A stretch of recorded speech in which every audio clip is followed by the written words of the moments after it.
At this point, I'm thinking 100%. Think so? Absolutely, 100%. It's like straight off the ramp here. Is that a car or is it a boat? Now I have the width of a car right there.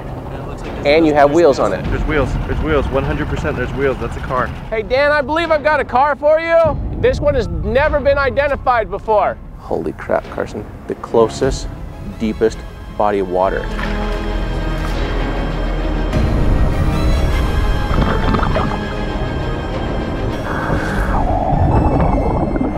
This is not our first time searching for Donnie Erwin. He's a veteran. He's already lost his left leg. He's getting ready to lose his right leg. We have some information that Donnie said, Highway D. I'm just gonna take it to the very end. Actually, I don't see any like big deposits of rocks out here. Ooh, I am getting like a massive reading right here. I don't know why we would be getting one right there. That's indicative of a vehicle underwater. See how quickly it happened? I mean, you have something huge in this area. Currently, we want to run some more tests with this magnetometer. With yesterday's search, we left you with a little bit of a cliffhanger. Now, if you've not seen that episode, we do have the link in the description down below. Now, we're a little unclear on the object that we left behind. We did pull 2 or 3 large items out, but what might still be hiding underneath the surface just below Tunnel Dam? We don't yet know. So we're currently moved closer to Minnie's house, which is a friend of Yvonne's, where we know that there's a vehicle. Now, it's not the vehicle in question, which is a 2002 4-door Hyundai Elantra. We're really focused though on this vehicle over here, dialing in the magnetometer with the settings. What does a vehicle look like on the readings underwater? How deep is it? How far out are we going to pick up a reading? And taking this new information that we're going to work on right now, we'll be able to return to Tunnel Dam later today and compare those with the readings that we're getting over there. We also, at the end of yesterday, when we were finishing up and pulling out of Tunnel Dam, we ran into a conservation officer. Basically, he's a game warden is what it is. And for the last couple times that we've been in the area searching, we've not been able to get into a certain area right above the dam where you have buoys before the dam and then the dam that drops off. That's kind of a out of bounds area. But he did give us his card and he gave us permission to search that area. So today, with permission, we're gonna scan that and then return to the south side of Tunnel Dam, just downriver, if the upper side is not successful. Today, if all goes well, we're hopeful that we're going to be able to bring Donnie home for his sister Yvonne.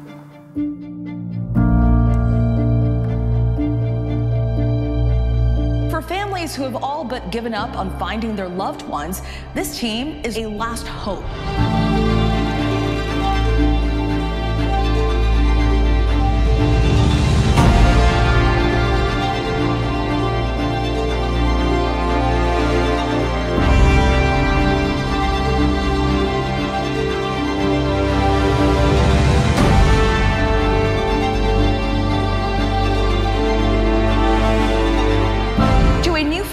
Civilian divers cracking cold cases for free.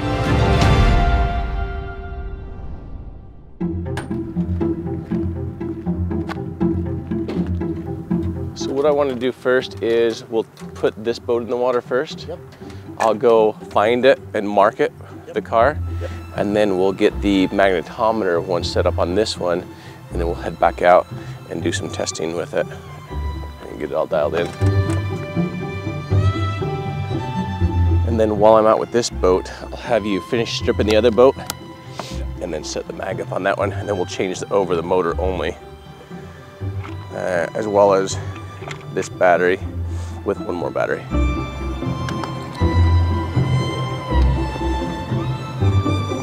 Ooh, it's 25 feet deep here already. Now, if this is your first time reading sonar with us, we use a couple of different systems here. First one, we use Hummingbird with down imaging and side imaging.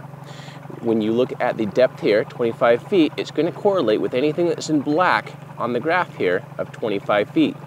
Then you hit the bottom of the lake bed. For our side scan, we're shooting 75 feet to the left, 75 feet to the right of the boat. Again, anything that is black is water column, and so we have 18, 36, 54, 75. Now a vehicle, we shoot this range because usually a vehicle is going to fill between 16 and 20 feet for an entire length. So it really helps us gauge what the scale and size is on that one. Now this is more of a picture in time, so we can actually scroll back over anything that we see. We can zoom in, like on this log here, we can zoom in and really identify it. Now if we get a reading that is of question, we'll then come over it at a different angle to help us identify. Over here, this is our live scope. This is a Garmin, our 8612 monitor. Now with this one, it's happening in real time, so we don't have the ability to scroll back, but as a fish swims by, you'll actually see a fish swimming by in real time. So again, it has, you know, the grids of 0 to 24 here, and this one we run on auto, so it automatically adjusts, whereas this one, we set it and forget it. Our first objective is we're going to drop a magnet and a buoy down on the vehicle over here, so that way when we come back over it and by it with the magnetometer, we don't have to worry about doing any side scan. We'll know exactly where it's at, so that way we can focus more on our magnetometer readings and settings this morning. I might have a vehicle here, right off the dock, or right off the ramp, at 35 feet. Is that a car right there? We have a car upside down, I think. I can't tell. Could be a boat. Let's go some multiple directions. This is not the same vehicle. We might have to have Dan dive this morning on this one. It's like straight off the ramp here. Look right there. Upside down. Is that a car or is it a boat? 15 feet in length. Now if we turn, see that looks like a wheel on the side right there. So now if we turn and we get something that's like 4 feet wide, or 6 feet wide. See, look, now I have the width of a car right there. And you have wheels on it. There's wheels, 100% there's wheels, that's a car. Yep, I agree. Hey Dan, I believe I've got a car for you. This one has never been identified before. So we're gonna have you suit up if you're good with it. God, every time we find a vehicle and we're looking for somebody, it's like you just get that feeling of, is today the day that we just solved this and provided answers for another family? Just because we've been in the area so many times and we've ruled out so much water and so much area, the probability of us finding that one spot becomes more and more greater. It's so much weirder too when you're not expecting it, because we came here just to go search for the other vehicle so we could do some training on it. Yeah. All right, right there. We're right over the top of it right there. Okay, so I see the magnet bouncing there. So the magnet's right at 35 feet, and the car is 8 feet away.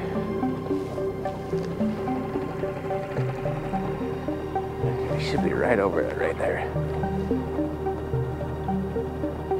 There we go. That's a car.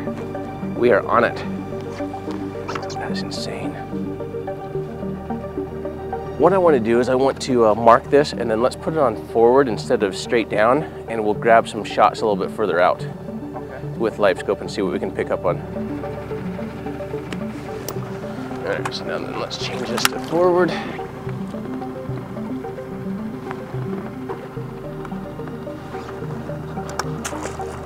Orientation, forward.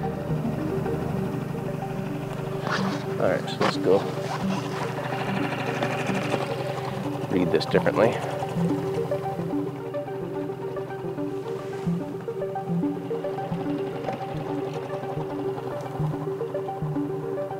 Yeah, I mean, that's definitely a car. And it almost looks like it's on its wheels at this point. No, because we saw the wheels upside down. We did see the wheels upside down. Yeah. I have a strong feeling on this one. It makes perfect sense. Why? The thing that makes sense to me is, of course, it's at a boat ramp. Yeah. We've seen time and time again when people, want to check out, they come to a boat ramp and no one's around. Also, what's really getting me is we've been here time and time before. We've searched multiple areas. We haven't found anything. The moment we come here and we find a vehicle At a boat ramp that we, our team, us particularly, me or Doug, we've never searched this one. Like at this point, I'm thinking 100%. Think so? Absolutely, 100%. This is it. Hey, so I'm not letting Yvonne know at this moment. I don't want to get her hopes up, but we just found a vehicle that nobody knew about. I'm gonna come over. Okay, sounds good. Dan's suiting up right now. Look at the distance and the depth. Think about Annie Lee Hampton, almost identical to Annie, where it's right at the very bottom of the ridge where it started to flatten out. Last year when we came here for the first time, this was the case that was very hard for me, because I would say it's really difficult when you're working with family, and at the end of the day it's like we have nowhere else to go. We can't provide you those answers, and Yvonne has been so desperate, and I really connected with Yvonne too because she reminded me of my aunt.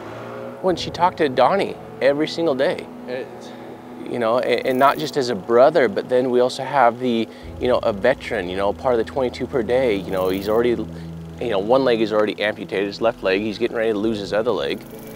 I mean, it's just the depression sets in. And it's not, depression isn't something that affects just you. If you're going through a depression and you decide to check out, this is something that affects everyone you know, all your loved ones, your family members. And the fact that you're going missing too at the same time, you're putting the pressure on your family and your loved ones and your friends and your family. They're gonna be wondering for years to come, where did my brother go? Is what Yvonne's have been wondering this entire time. So if we go down 5, and then I gotta remember where his house was at. Camdenton, and it was down over here, I think. Oh yeah, I got his house is still hearted from last time. So here's his house. Holy crap, Carson. The thing about this 13 miles, remember how I said older gentlemen who are going to be checking out, what do they go to? What do they go to? The closest, deepest, or swiftest body of water. From his house, do you see any bodies of water? Until we get right here, what is that? The closest, deepest body of water. Follow me on this as well. Remember the gas station that he always went to? That gas station was always right up the road. So he would go up this road is where the gas station was at that he would go to. So he just continued on. If this is him, closest, deepest body of water. 13 miles driving from his house. So, you know, we're in a more of a rural area. 13 miles, 15 minutes from his house.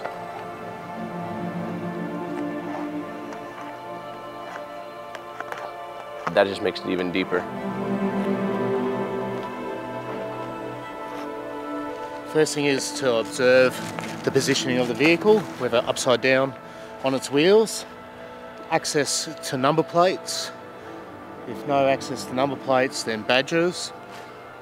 Obviously checking to see if the windows are up, down, type of vehicle, those kind of things. Once I know that, I'll come back up, report, and then we'll come up with a second dive plan. Silver Hyundai Elantra. Yep, 2002 model.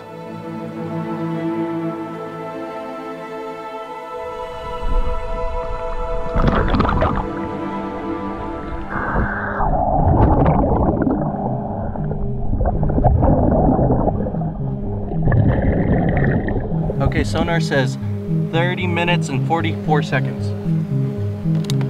Okay, you back on? Yep.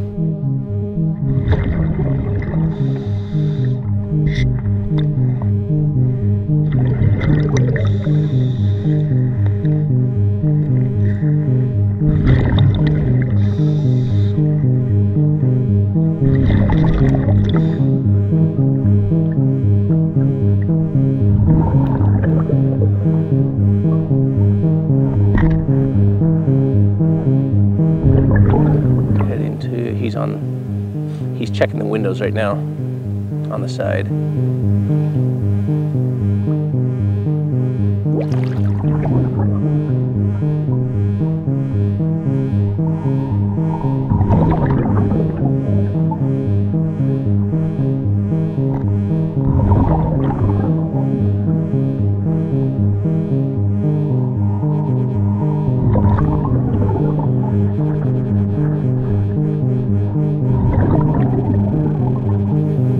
Coming up on 4 minutes that he's been down. Still down all the way on the car.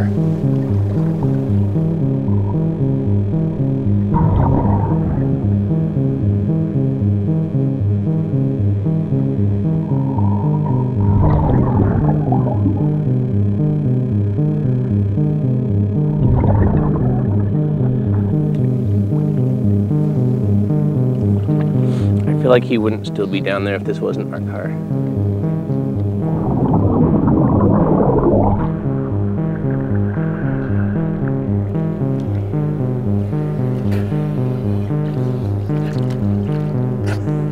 It's a white or silver sedan. Okay. It's upside down. The front of it is buried, so I can't get to the front. I couldn't find a back plate. Okay. But you know how the little Hyundai Elantras have like the little scoop at the back? Yeah. That's what it's got. It's got a little scoop on the bonnet. Okay. I came off the vehicle, that's why I came up. I lost it. When I went to the front of the vehicle, it's buried deep. Any logo on the back? I couldn't see it.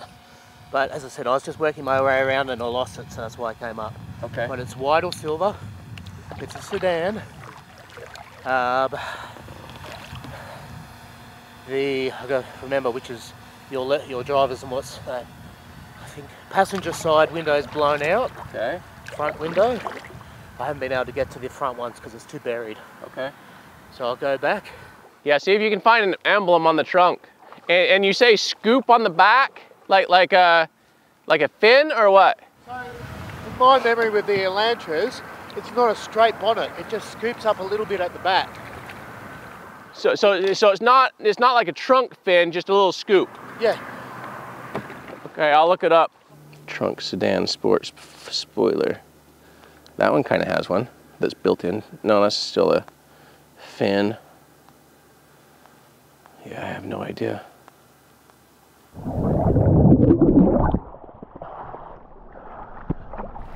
That felt like where the number plate should have been.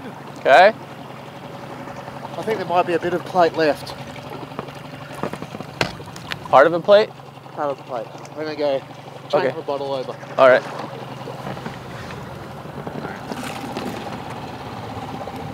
This right here. I don't know. This looks silver. Maybe Not you like can round, look funny at it a lines little bit better. At the back. If there's paint on it, it's silver.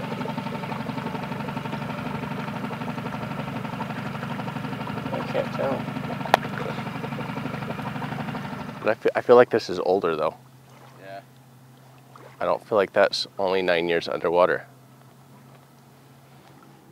Yeah, the launchers have the taillights on the outer edges. That's not what you're seeing? I don't think so. Huh? I don't think so, no. Yeah. One wheel, because of the depth, has squished the tyre like you wouldn't believe. Right. And the one at the back was actually, felt like it was still inflated. There was some kind of mud guard on it, not mud guard, hubcap. Okay. But I was more trying to focus on finding a plate or emblem. So I can go down and see what I can rip off.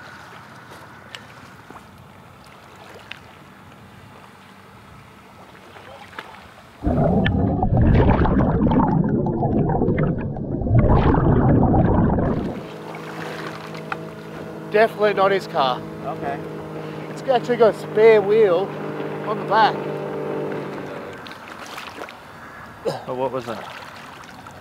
Oh, it's a Thunderbird. Thunderbird. There you go. Disheartening. But there's one area that's cleared, and it's also. It's not clear yet. I haven't finished scanning this either. I'll scan more of it. Okay. Never stop at just the first one. I take that back. I take that back. You're right. This area is not cleared. We haven't done what we normally do for this area. But as soon as we do clear it, we clear all vehicles in the area, our chances of finding him go up. Yeah. All right, Jared, give us 2 cars. Give me another one out here? Yeah, give me another one. I sure hope so. Yes, I've got the one there.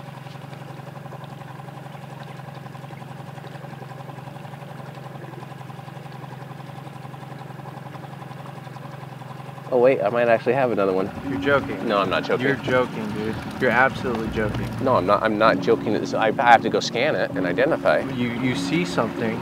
I see something that is of interest, that is not that one there. So we should be coming up to this one right here. So there's the Thunderbird right there. Now I'm interested in anything beyond this. Coming up the hill is what I'm interested in. Yeah, no, this other object is actually 2 dock supports. They're over here more.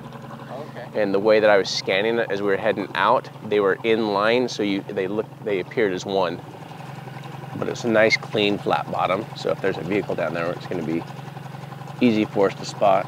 We're at 45 feet deep now.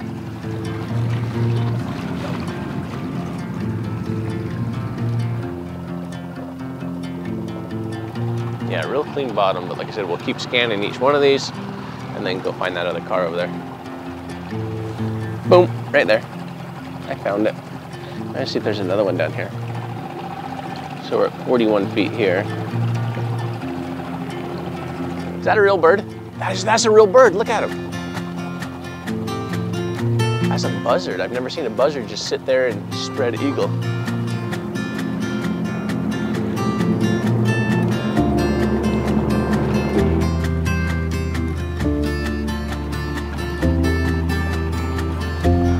All right, well, I'm gonna say that clears this Wharf Place Drive over here. So let's go grab the magnetometer and get that dialed in. There it is. Just to the left over here. It's not even that deep, which is great because that'll give us a good indication for something around 10 feet deep. And then we'll do the other one that's 35 feet deep for testing out the magnetometer. All right. If you do not know who Down Under Dan Diving is, this is Dan from Australia. He's actually been here with us in the States for the past couple of weeks, and we really appreciate him jumping up here and helping us out on a lot of these dives. Absolutely. Yeah, and we really enjoyed having, you know, the mindset of Dan up here, because he's not just a diver working these cases in his free time, but he's also law enforcement down in Australia. So he comes into it with the investigative mindset of how to work this, and he's learning new angles the way that we're thinking through these cases as well. That's, you know, you feel like it's really going to help you out on the cases that you're working on. Look, it's been a great perspective for you, seeing your perspective on how to do things and applying that with what I've been trained and the experience that I've had for the last couple of years searching for missing persons myself. It's now giving me a much more efficient way of how to go down and look for missing persons. So do us a favor, you know, first of all, jump over, the link is in the description, and subscribe to Dan. It's free to subscribe, so do so and support Dan. Carson and I, we're gonna grab the magnetometer. Yep. We're gonna go check out these other 2 targets, and like I said, really dial in the magnetometer, and then we're gonna head back over to Tunnel Dam today as well. All right, we're gonna shove off.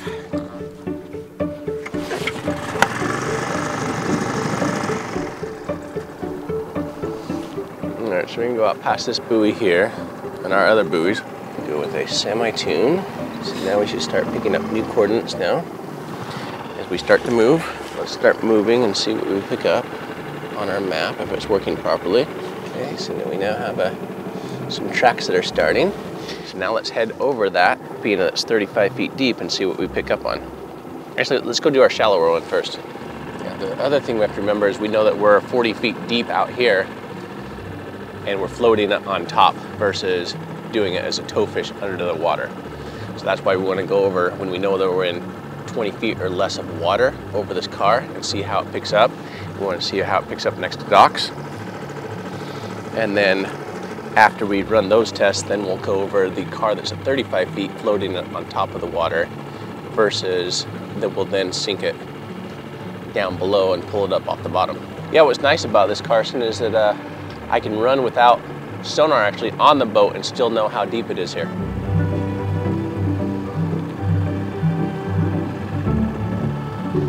So no big spikes, it's just picking up, you know, some readings, especially as we're getting closer to the metal right here.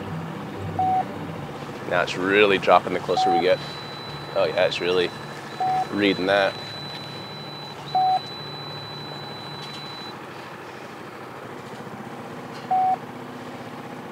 $10,050, $10,070. Watch it as we come away from it. 10,001, 10,140. So now we're about 30 feet away. 10,160, 170, 180, 183,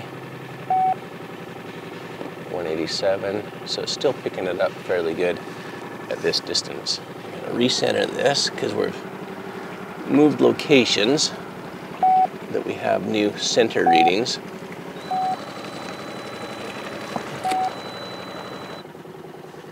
Yeah, next to those bridge pillars with all the steel that's in them, really changes my reading. It went down into the 9,000 range. Now we're coming back up to the 10,180 is about where we should settle out at once we pull away from it.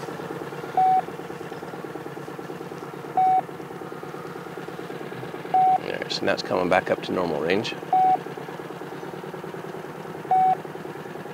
Okay, so there's a car right underneath of us right here.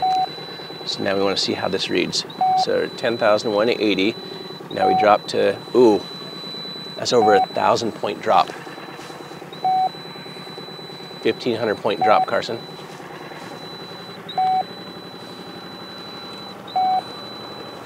And then it quickly pops back up, which is really strange. Now we're back up to 10,002.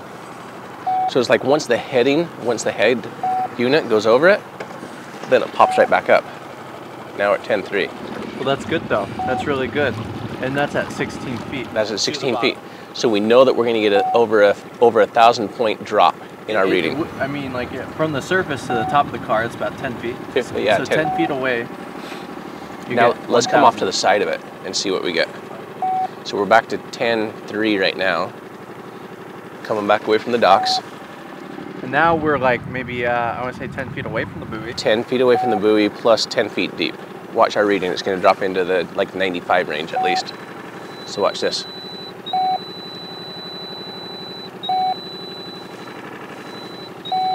See that? Down to 9,000. Back up to 92. It was like immediate. Psh, psh. So what was the difference? It was 1,000, yeah? Over 1,000. Wow. Over 1,200 right there. And that was 20 feet away. So let's do it again. So we know that we're going to, with the car, we're going to get over 1,000 point different reading. Oh, oh, oh, oh. And that also, if you think about it, we're also running a sensitivity of 5, which is actually a 5,000 point reading difference. Right, right. So it's going to be less active if it's like nails and buckets. Yeah. And this can go all the way up to 10, yeah? For the sensitivity? Sensitivity, yeah. Should we try it with 10? Yeah, let's do that. So let's go with a more sensitive. I'm sorry, less sensitive we want. So sensitivity of 10. Okay, so now we're at 5,000 right now. So now we want to know if we're going to get a nice big drop. And I think we're too far away from it now. Now it's 30 feet away. So what we know is that we need to do patterns of 20 feet when we're using this, is what we're learning. So let's go to, what about like I'm gonna go back to sensitivity of 5. Okay. And I'm gonna come out at like 40 feet from where the car's at. So we're back at our reading of 10 to 50. And we got no reading 40 feet out, 10 feet down. We're only getting mild drops, like about 20 to 40. So we got some drop there. So we got a drop of 40 on that one. So it lets you know that, hey, we might have just passed something. Yeah, so you have something in the area. So you need to go that way, okay, to identify it. So let's come over the top of it again now. Okay, 10-2, all right, now it's dropping. It's dropping by 50, now 100. It's down to 10. Oh, now we're down, yeah, we dropped 2,000 on that one. And we're right over the top of it now. We dropped over 1,000 points. And now it's coming back up. Okay, so we know that we're looking for readings of over 1,000 when we're on top of it. What's the reading difference when the metal is like surface level like this? Like how far did it drop when we passed all this metal up here on surface level? We dropped 200 to 300 points. Okay, because I know that the sensor's on the bottom of the magnetometer, so it doesn't pick up as well if it's right next to it, but anything that's below it, it's gonna shoot off. Yeah, so now we're at 10.3 again. So we'll come, yeah, let's come out like 15 feet away from it. It gave us a spike to 10.4. Now it's at 9,000. Like it immediately dropped. And now it's coming back up. So we're getting a difference of 1,000 to 1,500 when we do that. So now let's go run the one at 35 with our floating the magnetometer. And then we'll sync it also. Now this is currently 37 feet deep. Are we gonna pick, and we have a base of 10 to 82. Is it gonna pick it up from the surface up here? So that didn't pick it up. So we're 30 feet over it. So we know that anytime we get in the water now, that's over 20 feet, now we gotta turn it into a towfish. What I'm really happy with knowing though is a 1,000-foot change, or 1,000-point change though, versus 300 what we had at the lower tunnel dam. Dude, I'm really happy with that. I'm happy with that too. Nice. Now we know that what's below tunnel dam Is nothing. is not Nothing. what we're looking Not for. significant.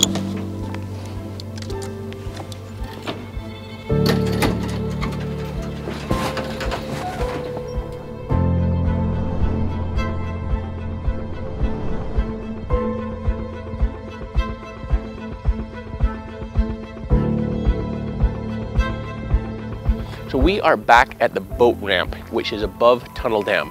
Now, the very first time we ever came to Camdenton, we met up with Yvonne.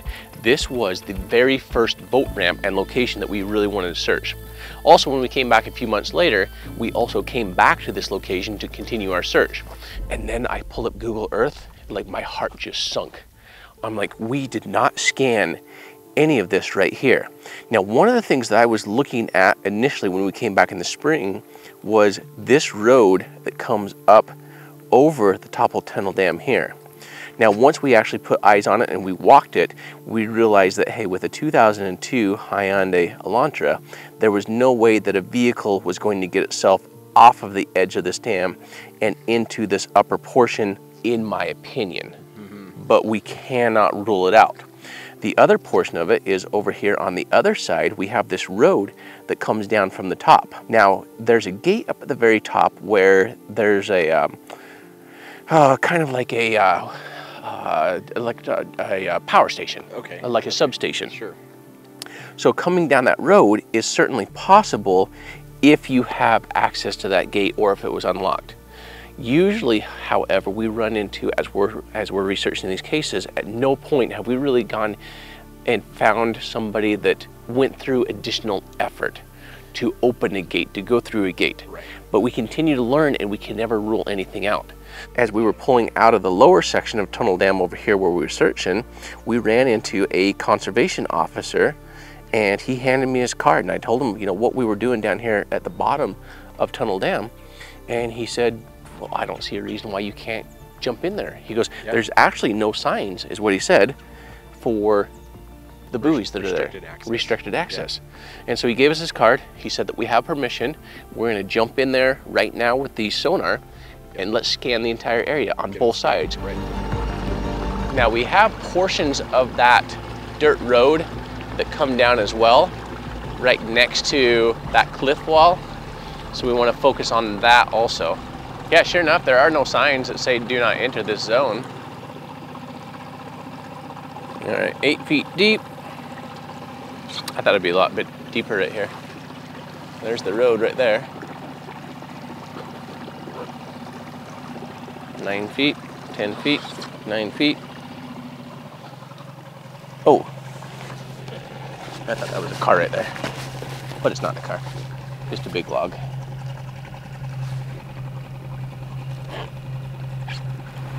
Right now, it's very unlikely, in my opinion, that his vehicle is going to make it out this far, considering Hyundai Elantra, but you do have this access point right here.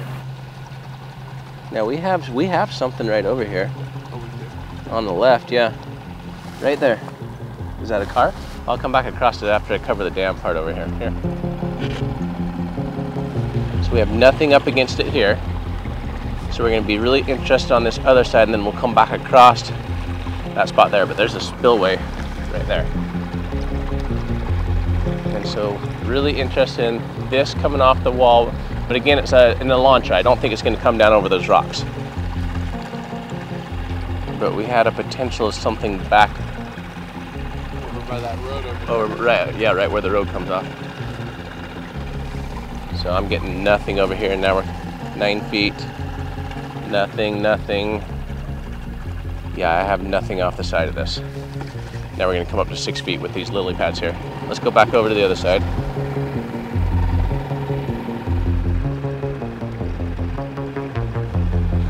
There, I'm gonna come in right just left of where that barrier is at and see if I pick up a car right there. We're in 12 feet of water right now.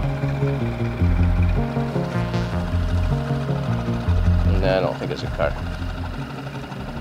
Just the way that it was reading differently over there. So let's head back down to the bottom side of Tunnel Dam then, Carson, and put the magnetometer back on this and see if we can identify anything down there.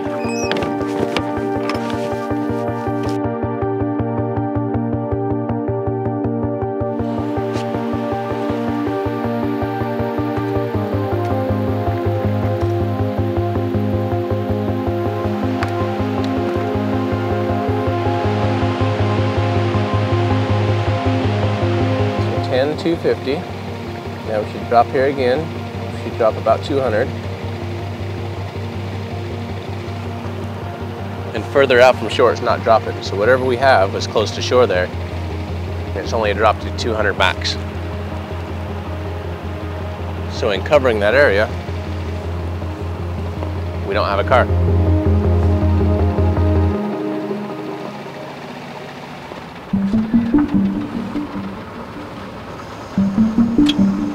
So right here is where we're going to come across through there. We want to check that location and that location right here.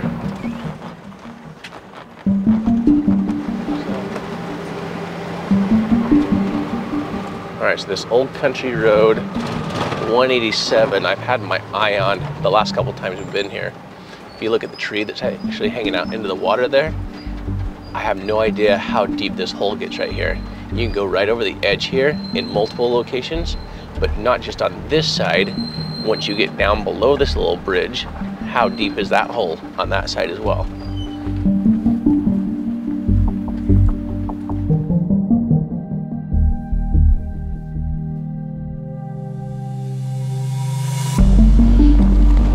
Six feet.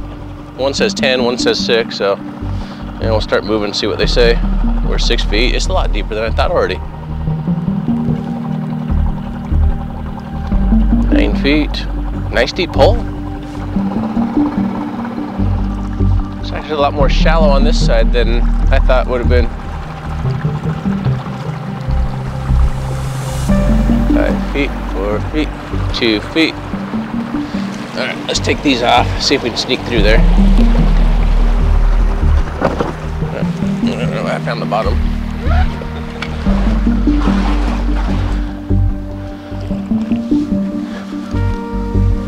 Yeah, I mean, we got a deep hole over here, it looks like. 7 feet. Just as we had thought. There's some seriously big fish in here. Yeah, they're huge. Ooh, nope, that's not a car. Oh, Are you sure about that on live scope? What is It tells that? a different story. That looks like a wheel. that looks like it. No, it's a log. Ah, Sneak up here a little bit more because the road's still just right here.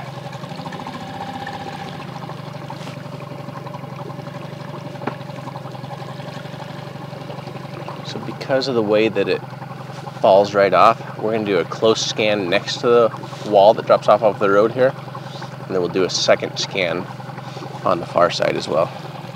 And we should be hitting deeper holes like 10 to 14 right here in the middle. So right here is where we have like a big ledge that drops off. right. Just much like what we see right here. Yeah. And especially That's what we saw before. especially when you're looking at it on side scan here, you can see the detail in those rocks right there. Oh, yeah. You can see them right here. In live scope, it's a little bit more difficult. Yeah. Just because you And don't that- have the full picture. Yeah, and that's what made us think that there was a car, is the way that it was reading at first.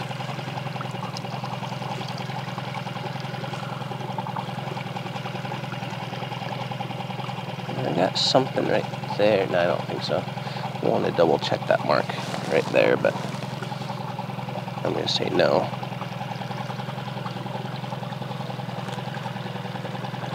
Suck it right up next to the edge here. Within just a few feet. And then it's going to start to get shallow here.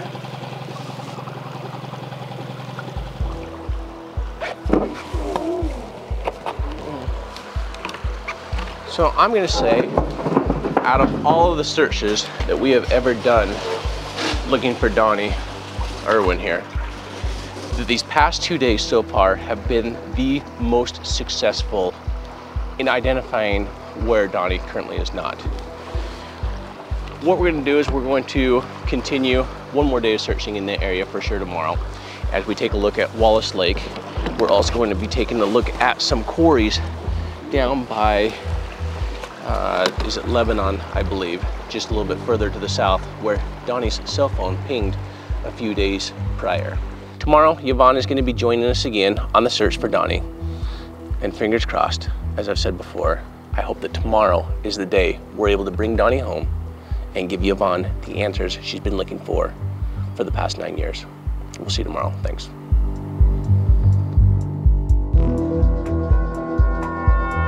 Jared just drove the RV down a very dangerous road. Oh, that's a big hole. Hold on, everybody. I hope we can get back out of here. We're now stuck in the Ozarks. What is that right there, floating in the water? We're gonna be here forever, unless someone comes and saves us.